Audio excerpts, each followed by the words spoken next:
Okay, we all set? Yep. Okay. Welcome to the Coastside Fire Protection District Board of Directors meeting, regular board meeting, September 23rd, 2020. Roll call, please, Jean. Hello, Jean. Okay. President Burke. Yes. Vice President Cockrell. Here. Secretary McShane. Here. Timmy. Here from afar. Okay. Director Stockman. Here. And who's there from staff? Is there Chief Larkin? Here. And Jonathan Cox? Here. And Jean Savory? Here. Okay, anybody else? That's it. Okay, Please join me quickly as we go through a pledge of allegiance, please. Okay. I pledge allegiance to the flag of the United States of America and to the republic for which it stands, one nation under God, indivisible, with liberty and justice for all. Jonathan, we don't have any public on the. There are no public on the line, President Burke. All right. Do I have a motion on the consent calendar? And I will make the motion to approve the consent calendar, and Director McKimmey recuses himself. Correct. Do I have a second? Yeah, JB seconds it for Gene Headley. Roll call, please, Jean. Secretary McShane. Yes. Director Stockman. Yes. Director McKimmey. Oh, you're excused. Okay. Yes. Thank you. Vice President Cockrell. Yes. And President Burke. Yes. Pat- Moving on. Oh. Moving on to new business. Item A, review and discuss the improved budget for the year 2021-21. Chief Cox. Yeah, thank you very much, Director Burke. As you have in front of you is the final recommendation for the final budget for the 2021 fiscal year. A few things to note on it for the upcoming year. This budget is conservative. We did not, based on our conversations and direction from the board, really progress or add any sort of additional percentage onto the last year's accounts receivable, really just because of the uncertainty of COVID-19 and wanting to stay conservative with the projection for the year. So with that, we anticipate total revenues of about $12.679 million for the 2021 year. And of that, we believe that we will be able to meet the obligations, which includes all of the accounts that we pay out, both large and small, within that budget amount. With that, just a few things to highlight. We do identify, obviously, the CAL FIRE contract being the large percentage of the budget for the service of a Schedule A contract. We also anticipate about just over $1 million still in the new Station 41 budget for the completion of that station, although that also is conservative moving forward. There are some additional fire station improvements for next year that we've identified. Those include some kind of outside safety and health hazards at Station 40, as well as some additional painting of the exterior of Station 40 and some other smaller items inside the station to really kind of continue with the momentum we have, which is improving and maintaining the facilities that we do have. The budget also calls for a second set of turnouts for our firefighters, and we've discussed this in the past. And this is to meet the health and safety requirements for the cancer risk reduction, and that is included in there. As you see in there, we do follow the mobile equipment replacement plan that was adopted last year with the anticipation of one fire engine being replaced this year and the outfitting of that fire apparatus as well. And then we will also be looking to replace 2 fire station alerting systems, Station 40 and 44, in coordination with the county's FireNet 6 contract to bring it up to the current status level throughout the county to integrate with the new CAD system. With that, we do not anticipate pulling any funds from reserves. We anticipate potentially putting some additional money into reserves at the end of the budget year. And that is just reassuring because, again, this is conservative numbers that we are really projecting out and nothing extraordinary. With that, you'll notice the final budget, the format that we used, it really lays out what the actuarials were for the prior years, as well as what we anticipate the budgeted year being for this next year. Just a little bit more user friendly as far as reading it, is a little bit of a historical context, as well as some line items about what we're really planning on spending this year.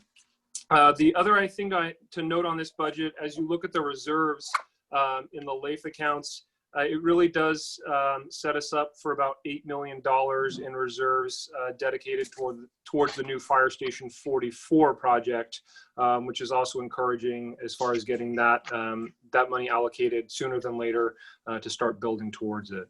Happy to answer any questions on it. I think it is a well-rounded budget and really does identify the priorities that we've been discussing over the past few months.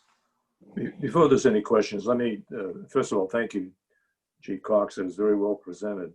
Let me quickly open a public hearing on the budget for the fiscal year 2020-21. Hearing no comments, I close the public hearing. And before we move on, I'll make a motion to adopt the fiscal year 2020-21 final budget. Do I have a second? Second. Okay, questions and discussion. Well, I'll just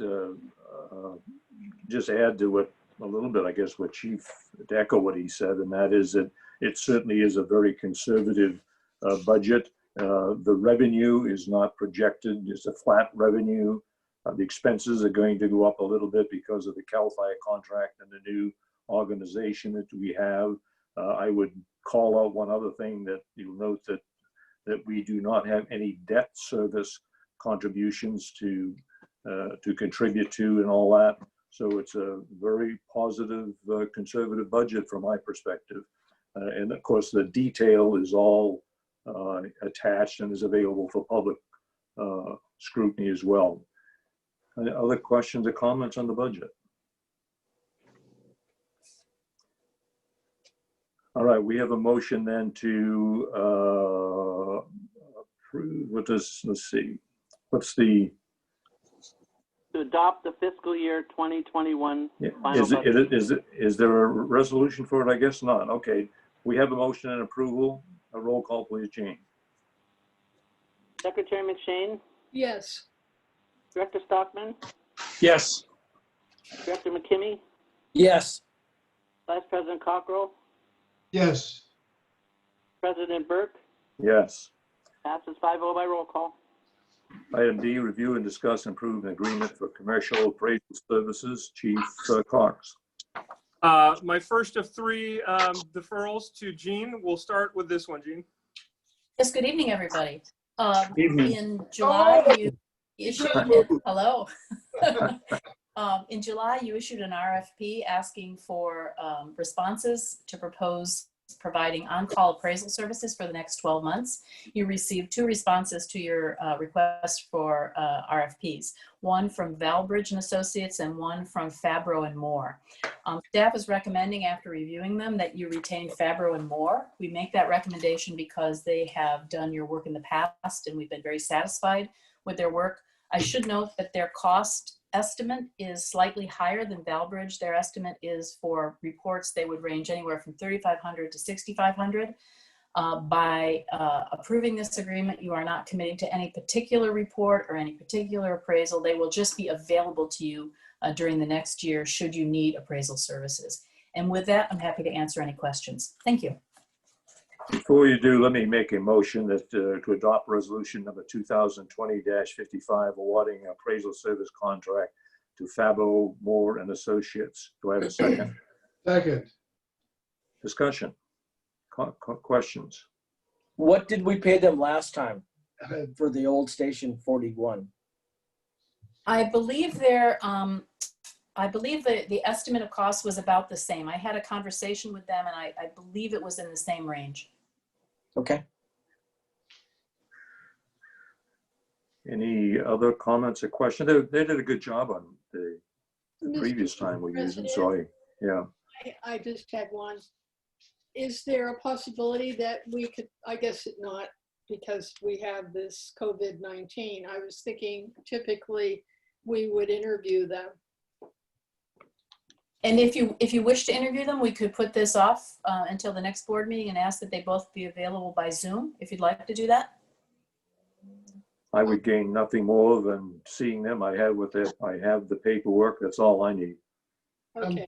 I'm comfortable voting tonight, having seen their work before. We were pleased before. There's no reason to assume we wouldn't be pleased going forward. Obviously, someone else agreed with us because they paid the appraised price for the piece of property was sold. If there's no more questions, we have a motion and a second. Roll call, please. May I confirm who did the second? Cockrell. Thank you. Okay, JB's going to do all the seconding. Oh, it's always going to be Burke and Yep. Cockrell. Okay, thank you. Yes. Okay, Secretary McShane, Yes. Director Stockman, Yes. Director McKimmey, Yes. Vice President Cockrell, Yes. and President Burke. Yes. Passes 5-0 by roll call. Thank you. Moving on to new business, item A, motion to adopt resolution 2020-49, authorizing investment of district monies in local agency investment fund, LAIF, and specifying individuals authorized to deposit and withdrawal. Chief Cox.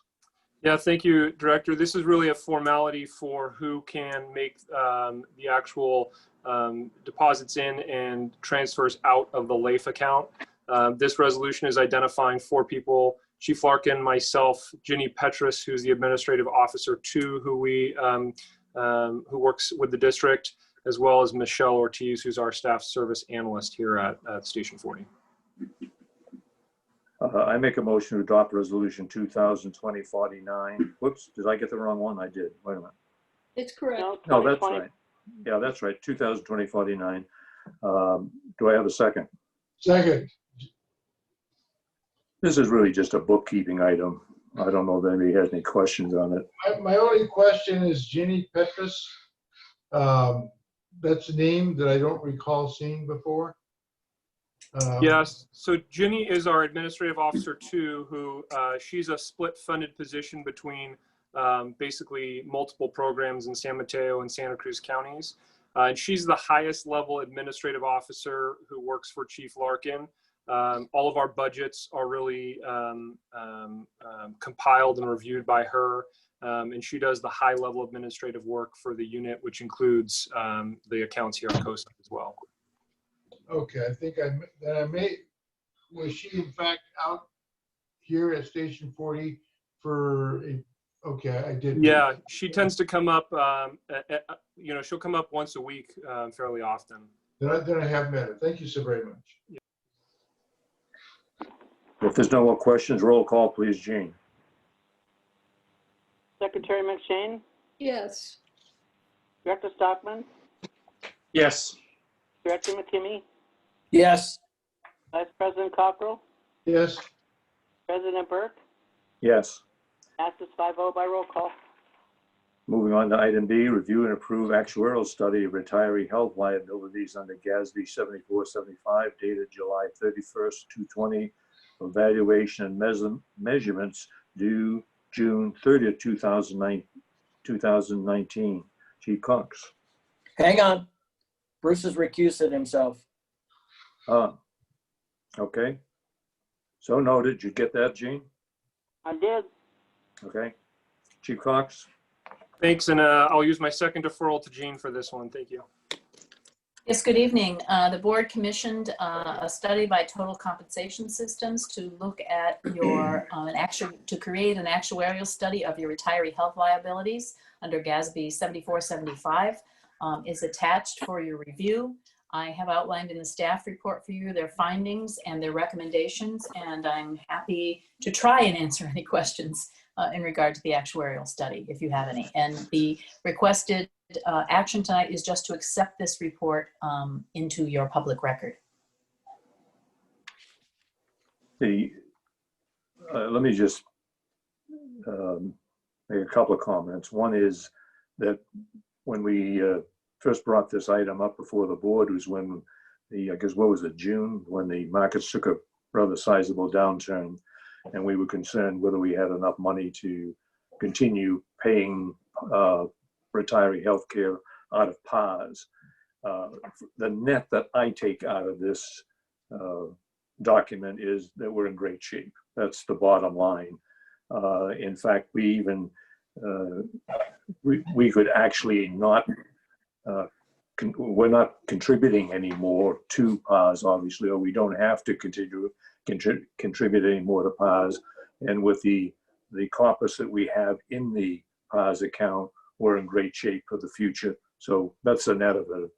If anybody has any other comments on it, from my point of view, it just relieves any anxiety I might have had that we might have been getting a little bit too few dollars in the account to adequately pay for PARS, for the healthcare out of PARS, and would have to go back taking it out of the budget. That is not the case.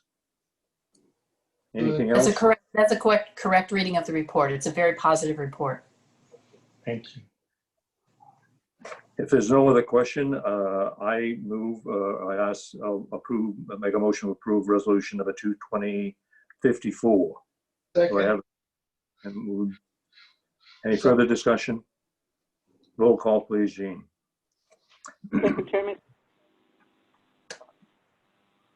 Secretary McShane, Yes. Director Stockman, Yes. Director McKimmey. Recused. Recused. Oh, I'm sorry. I got to remember that. Vice President Cockrell Yes. and President Burke. Yes. Passes 401 by roll call. Thank you. Moving on to item C, review and approve staff report and adopt associated resolutions related to the volunteer fire assistant grant. Chief Cox. Yeah, so as we've done in past years, we applied for a VFA, a Volunteer Firefighter Assistance Grant, through the state, through CAL FIRE actually. We were successful in our grant application of a matching monies with the state for 5 sets of structural PPE for the volunteer firefighters. This amount is $18,190, half of which the state will cover, the other half which the district will commit to with this resolution.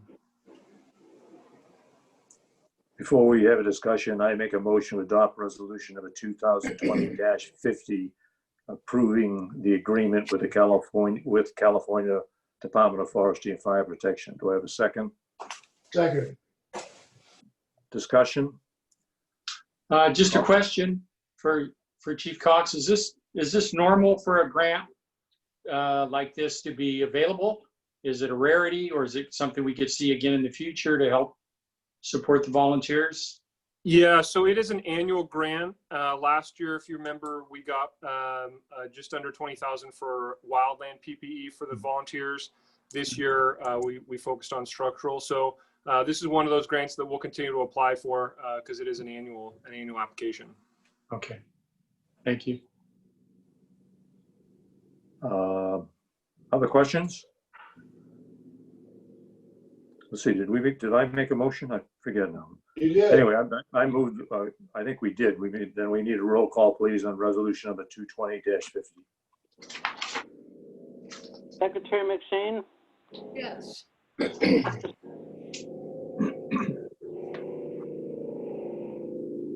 Hello. Not mine. I bet you it's Steve's. Yeah, it is. sorry. Yes. Director McKimmey, An airplane came over. Preston, yes. Director Where McKimmey. are we? I'm waiting for Director McKimmey. Yes. Okay. And Vice President Cockrell, Yes. President Burke. Yes. Item B, adopt resolution 2020-51, accepting unanticipated revenue amount of $9,095 from the California Department of Forestry and Fire Protection. I make a motion to adopt resolution number 2020-51. Do I have a second? Second, Cockrell. Any questions on this item? This is just accepting the money that we've already Hearing none, roll call, please. Jane? Secretary McShane, Yes. Director Stockman, Yes. Director McKinney, Yes. Vice President Cockrell, Yes. President Burke. Yes. Passes 5-0 by roll call. That one was easy. Moving on to item D, review and discuss and approve surplus of equipment. I'm going to make a motion on this one to adopt resolution number 2020-52, resolution of the Board of the Coastside Fire District authorizing donation of surplus utility truck to the Washington Volunteer Fire Department. Chief Cox, can you add to that? Oh, wait, first of all, do I have a second? Second. Chief Cox, can you add anything Sure. to that? So, yeah, happy to. This is the old mechanics vehicle, the 97, with the utility body on it. As you can imagine, with the way it's outfitted right now is fairly ideal for a fire agency to continue to use, both with the lighting and the setup. In the past, we have donated to the Washington Volunteer Fire Department. They are a very small, very limited funded organization in the National Forests up in the Sierras. And we believe it would be most appropriate to donate it for their organization.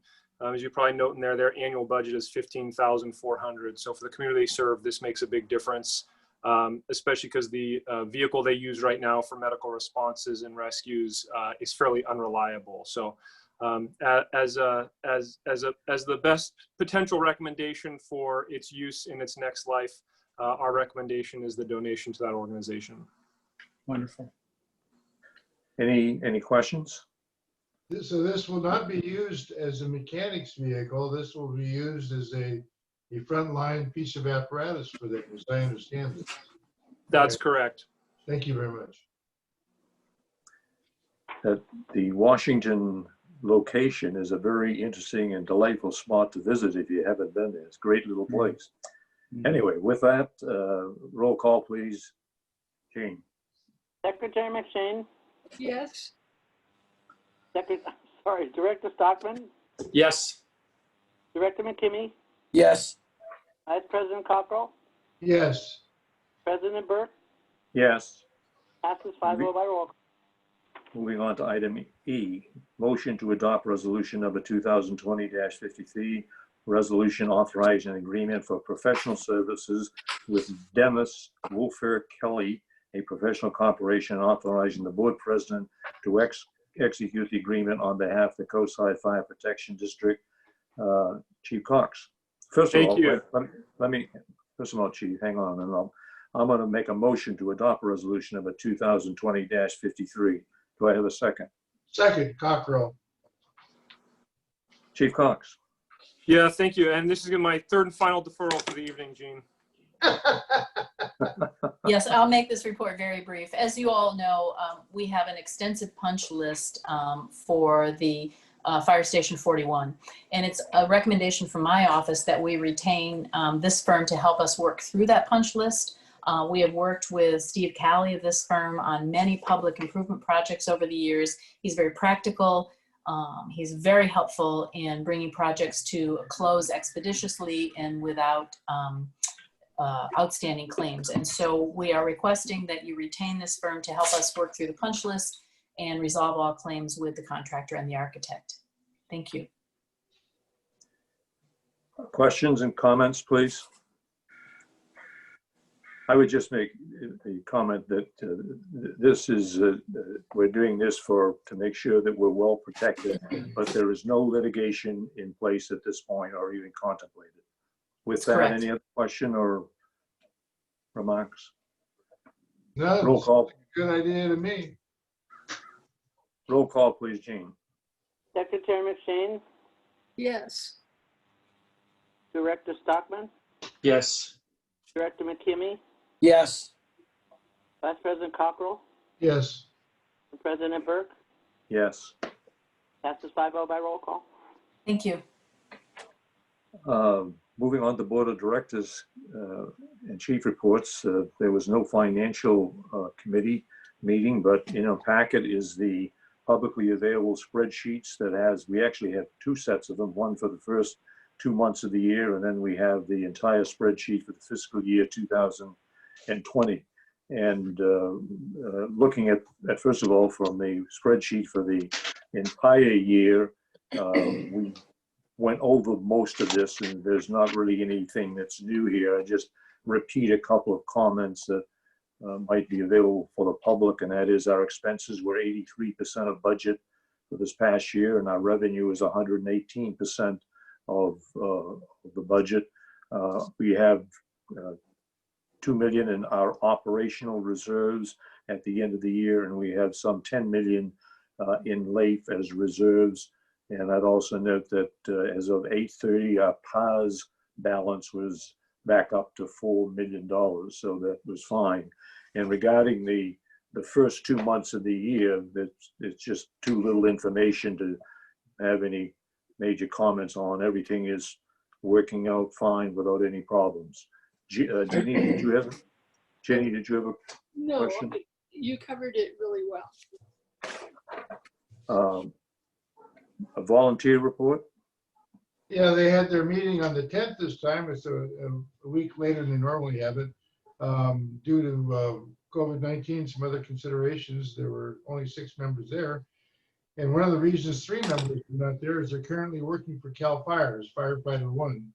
So that's, I think that's a good thing. We have a firefighter Vasquez, firefighter Kirkendall, and a firefighter Cosman. They're all working for CAL FIRE right now. And my guess is they're working all the days they wanted to, plus a few. So that's a good thing. The training seems to be going quite well. As a matter of fact, Captain Minkstein was able to take a group of the volunteers down to the CZU fire so they could get a little close-up observation about what was going on. And they did do a little minor firefighting just to kind of keep their hand in. But they basically saw what a major fire like that can look like. So that I thought that was really good for everyone. And I thought Captain Minkstein is doing an excellent job. Apparently our training facility must be one of the better ones in the area, because it appears that what we were told was that CSM is in fact using it. And the good part of that is all the volunteers are invited to come down there and participate as well. So that works out well for everyone.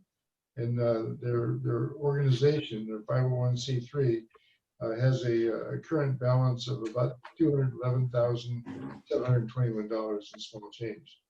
Do I have any questions that I can answer? It seems to me that they're doing a fine job, and they had to cancel the last month's meeting for obvious reasons. CSM pays for that tower, right? Pays to use it?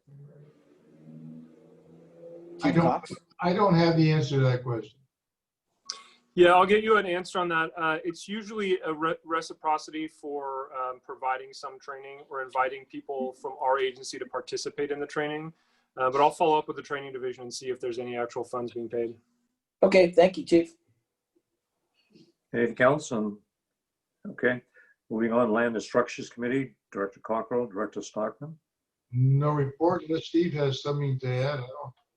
No. Bruce, you want to add comment on this item? No, I've done all the commenting I need to do per right now. We will see what the future holds. All right. ALS JPA, Director McKinney. No meeting, no report. Okay. Emergency Preparedness, Director Stockman. I did attend digitally the KEEP meeting for the community 2 weeks ago. It was good to reconnect to them.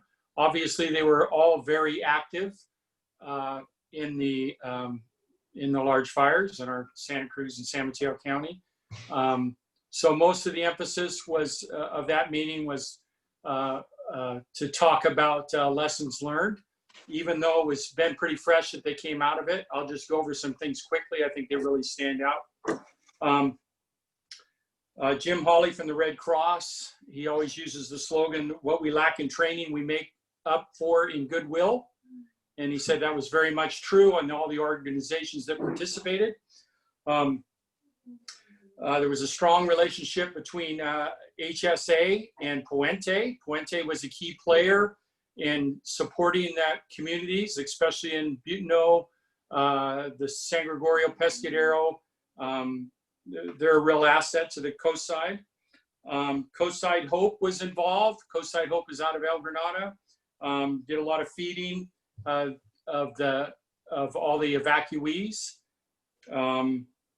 There were 5 shelters established for evacuees in hotels, right? They're not putting people together in our normal environments of setting up our identified shelters through Red Cross. So people were actually sent to hotels and had individual rooms. With that, there's an increasing dependence on community groups to help support that, to make that happen. Cynthia Sherrill from CERT talked about using the CERT volunteers to help initially in Station 57 to work from a communication standpoint and to inform the public. That was changed to Station 40 was set up with a DOC. They moved when the conditions changed and it was too hard to get through the roadblocks. You know, we've talked several times about the number of that CERT has increased in numbers. They had 100 people volunteer to help in that fire. They only needed to use 50, but even those 50 that were left out were upset that they couldn't participate. So a great response from our CERT community. Some of the lessons that were learned was a need for additional cross training. Obviously, all those groups, it helps a lot more if you're bilingual and you're a ham operator and you can work with large animal evac. So they're trying to increase that training. The large animal evac, I think it's the first time they've had official activation from the county. And that was very successful. They had multiple movements. I don't know how much everyone followed it on the news, but they put a lot of animals up at the Cow Palace. They had several locations in different ranches through the Coastside that they were moved. Not just one time, but some had to be moved multiple times. From Puente, Lisa Mateja talked about she opened the original evacuation center at Pescadero High School, which was later moved to Half Moon Bay High School. They actually set up a fire fund and it's raised over $1 million for that South County community. So that's pretty incredible. Almost done. Corey Stoker from the city of Half Moon Bay spoke. There's been, in my observation, a real strong shift in the city's support of the volunteer community. And Corey expressed great thanks to the volunteer community. Smithfield was open for a short time for people to have a place to evacuate in their RVs. And the city supported the evacuation center with materials. Chief Cosgrave spoke about the fires that affected just within our fire district. Maybe I'll pass that to Chief Cox to share any of that. But it was the first time, to a next point, it was the first time there was an authorized CERT to mutual aid by our county disaster council. I think that's significant too. We're seeing that shift of maybe more dependence on our community to help with these larger fires. 70 people were evacuated in our community to the Quality Inn. Our Lions Club from the Coastside stepped forward and provided meals to those 70 evacuees. So that was another example of other community organizations supporting that effort.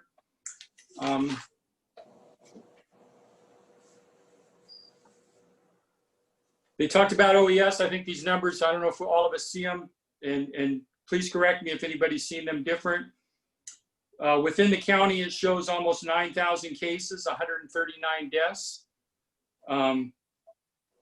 375 active COVID cases on the Coastside. So that kind of surprised me that those numbers were that high. So I think the majority of those are in the South County area.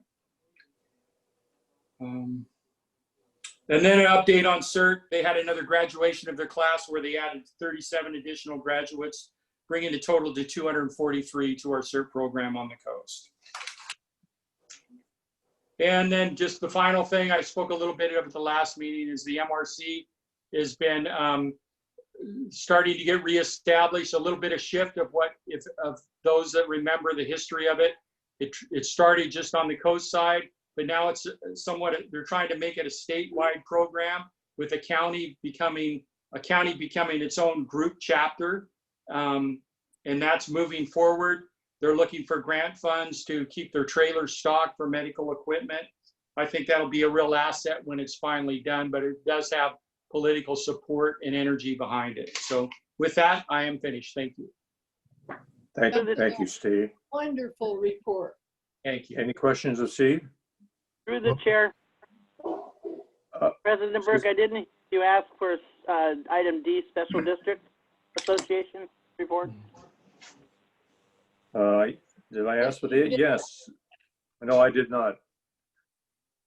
Director McKinney, report. No on meeting, special no report. Okay, thank you. Thank you. Before moving on, let me just mention another thing on the committee. Director McShane has asked to reactivate a committee that we had once previously and chair the committee herself. And Jenny, what's the name of it? What was Called vegetation management. And will, if you would, Chief Cox, put that on the agenda for report on subsequent meetings. And Ginny that will share with us her ideas and what she thinks that might contain and what objectives it might have, and brief us on it at our next meeting. Is that all right, Ginny? Yeah, that's fine. Okay. And maybe Ginny, in fact, I have a couple of thoughts on that too. And maybe at some point, if you meet with Chief Cox, let me know, and I'd like to make a little contribution to some things we might do as well. Okay? Okay, that sounds great. Great. Moving on, attorney's report. Nothing, thank you very much. All right, then moving on. Fire chief's report. Thank you. Yeah, just a couple things. I just wanted to give you a recap of the fire, really, and kind of formally fill you in on what happened.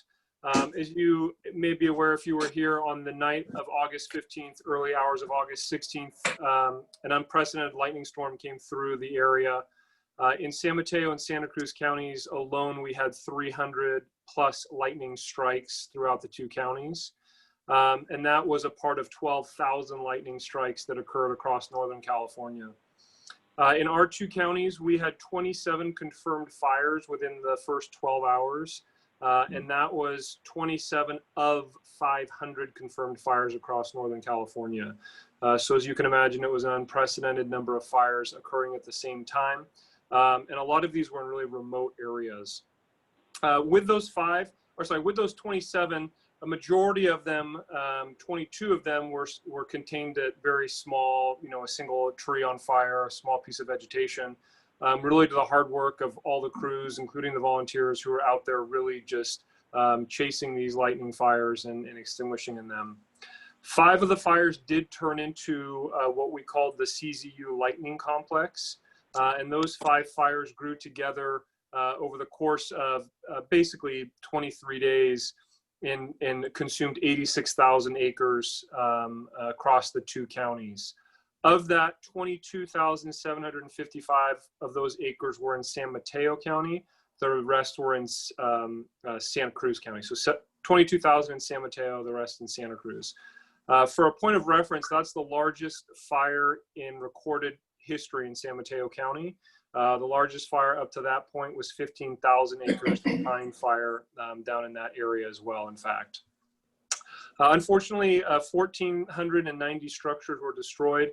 The majority of those were in Santa Cruz County as the fire pushed from San Mateo County into Santa Cruz County. There were 59 structures in San Mateo County that were destroyed. As you can imagine, with that many fires breaking out at once, resources were stretched to a limit that the state has never seen before. It was all we could do to get whatever resources we could locally to our incidents. And at our peak, we managed to get 2,300 people assigned to the fire. But obviously, everyone was wanting the same resources at the same time. Just a few things to call out. There was a heavy reliance on our volunteers. I know you just talked a little bit, Steve, about it. I think everybody on this call should be very proud of the fact to have sponsored and really let CERT become what they are. This really proved to be why CERT is so important and why the district made such a fundamentally good choice in making that happen. And I think that really just sets us up for success in the future to show how these volunteer agencies can be successful. Additionally, the other thing to note is just the efficiency of setting up a DOC at Station 40. I know we identified in our 6-year plan really just making sure that we build some continued robustness there. And I think this incident reiterates the need for that. And I think it was a good test run for the next big disaster that we're going to have to contend with here on the coast. The fire is now 100% contained. We did have multiple resources from Coastside at the incident, including fire engines, chief officers, and obviously Chief Cosgrave back here in the district with the CERT teams. So there was no one who was left off not being contributing member to the fire. I think, you know, most of our folks did their 21 days straight on the incident or in some support capacity.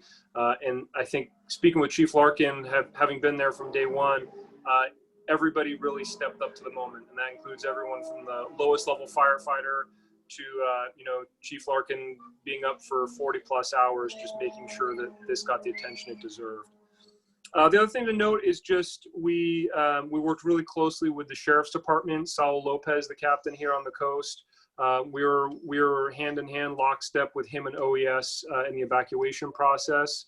And I will say all of the work that all of the agencies have been doing over the past 18 months in regard to evacuation planning really paid off in dividends on this incident. As you know, we were working on that Zone Haven evacuation management platform. We were still 6 weeks away from going public with that platform. We called them the night that the fire really started to make a run, and we said, can we make this work now? And they did. They came through for us. So I really look forward to kind of continuing to build that platform out, knowing that now it does work. We've road tested it, and it is a vital tool. With that, that was really the incident that tied us up for the last 6 weeks. And obviously we were just one of a bunch of fires. I would say that we're not out of the woods yet as far as fire season is concerned here, just because of the temperatures we're now getting and the offshore winds we tend to get in the fall. So I think the vigilance needs to stay fairly high because of what we have condition-wise. Moving on to administration, there's continuing streamlining and cleanup going on here at Station 40. That includes the new furniture that's being installed, that are ergonomically, they raise and lower for people to be able to stand at their desk or lower down. It also includes the additional desk in the fire marshal's office so that they can have 3 inspectors working on plans on the actual large screens now, because we've gone to the paperless system. And we've also endeavored into the storage unit that we have in Princeton with some of our old records. If you didn't know, there was a water line break a few years ago in there, and we are sorting through a lot of moldy boxes to get to a state of cleanliness in there and get our records straight. So that's ongoing and a priority of our staff right now. As far as personnel are concerned, we conducted SSA interviews and we made an offer. Our top candidates both had other offers, so they declined ours. So we're going back to the beginning and we've reposted the job on the SSA front. I'm happy to speak with you about that. I think there's some other ideas that have come up, and I'll follow up with Director Burke on that. We've also conducted the interviews for the Division Chief of Operations. We did have a candidate come out on top. We anticipate making that offer probably in the next 7 to 10 days. So with any luck, this time next month, we will be introducing that Chief of Operations. Operationally, the call volume was high, really just because of the lightning siege. No structure fires or rescues of note. We did have one high-profile incident this last week, which was that active shooter over on Wavecrest. Chief Cosgrave was the battalion chief on duty, did a good job of separating the medical component of the active shooter from the fire component. and called in additional resources. I think at his peak, he had 7 companies over here, really for the structure fire and for the potential medical component as well. Training, we have a rope rescue tech course next week occurring. And prevention, they're continuing their streamlining operations as they go to the paperless system and getting that new fee schedule that was adopted into place. CERT, Chief Cosgrave obviously continues to do good things in there. Had a good conversation with the CERT team lead today. Just reiterated my thanks and my appreciation for what they do and what they have done over the course of this incident. As far as facilities go, Station 41, we, since being back from the fire, have spent quite a bit of time meeting with Jeff out there on a couple occasions. I think the high level takeaway is that some significant improvements have been made since our initial punch list visit. I think the furniture is now starting to come in. A lot of the issues that we were very concerned about have started to be addressed. So they're on track there. We have put out a tentative date for a stake in the ground to make that station operational on November 16th. That would call for some sort of grand opening on potentially November 18th. Obviously, that's contingent upon us agreeing to all of the deliverables, but we really wanted to get something in the ground and say this is our target for actually going live with that. As far as apparatus are concerned, John Mingstein is just working on the specifications for the next fire engine order. I anticipate he should have that in the next month, as well as just the continuing outfitting of those 2 battalion chief vehicles that we ordered. The volunteers, obviously, we have the matching grants for the turnouts. Chief Cosgrave is also getting to the final stages of the new uniform specification with them, with the patches, uniform shirt, and new badges. Zone Haven continues to be a priority for us to build out the evacuation zones. And just one unresolved issue is still this AMR contract. We had another conversation with their operations chief and just said, enough's enough. We need to know an answer, yes or no, whether you're going to stay. And I think that message was received. And again, I hope to have some resolution by the next meeting. End report. Question. Yeah. So Michelle in the office, she's getting full pay and she's working from home, or is the work getting done in the office? Yeah, so with the personnel, there's a COVID-19 telework agreement with the employee and the employer, and that's offered to all state employees based on the COVID requirements, if they have any reservations, if they may be immune compromised. She does have a job that she can do remotely. She does report all of her hours as to what she's doing during the week. And all of the signatures that I take from her are all done electronically. So we timestamp every signature that we've had a correspondence from her. And the only one thing that is maybe a drawback for the public is instead of having someone pick up the phone line, they have to email her. They get an email message saying that to please email her. But she has adapted well. She's still scheduling smoke detector inspections. She makes sure that all the accounts payables are paid, as well as supporting the fire marshal's office when asked. So she continues to be on that agreement. Okay, thank you. Yep. I noticed when I came in to sign checks, she was there. So apparently she is coming in once in a while. Yeah. Any more questions? Chief, I have one that quite off the subject, but I noticed on the California Special Districts newsletter that they keep mentioning the reliance and things that they're doing with the fire safe councils around the state. And I know we're involved, and I, for one, really don't know what that is and how it impacts us or impacts what we do. Can you briefly explain what that is? Yeah, so the Fire Safe Council is really an organization of all the stakeholders that have any sort of vegetation management responsibility in the county coming together to really streamline and prioritize projects. So we attend Fire Safe on a monthly basis, and really it's a place to find out and exchange information about everything from how to use goats on properties to what the priority projects for large landowners in the county are, to potential grant opportunities. So San Mateo County has a long history. It's actually the first fire safe council in the state of California. Myself, Chief Sampson are both very involved with it. And for a fire district, it can just be helpful, especially right now, because, you know, we're going to be rolling out some chipping going on in El Granada in coordination with Fire Safe. And that's really just a conduit to have a conversation across jurisdictions about vegetation management. Thank you. That helps. Questions from Chief Cox? For Chief Cox.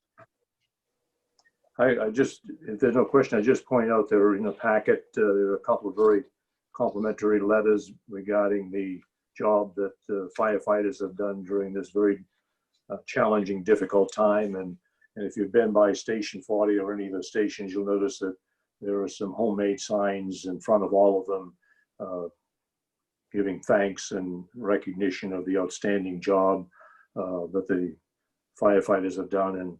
And Chief Cox and Chief Lack and I, on behalf of the board, we certainly thank you and all the members of CAL FIRE for the outstanding job you've done these past few months. It's really outstanding. We recognize it and we appreciate your good work. Mr. President, Thank you. really, Yep. really like that picture. Did everybody get the picture of the firefighter? The cartoon picture? Yep. I did It not. was so adorable. No. I've got In the back. a small question for Chief Cox. In the news, one of our, I believe an officer had his car broken into and stuff was taken. Was that one of our people? No. It was not one of ours, and the sheriff's department did apprehend that suspect. Thank you. Anything else? Without objections, we are adjourned. Thank you all. Everybody Thank safe. you. Bye. Thank Good you. night, everyone. Thank you. Good night.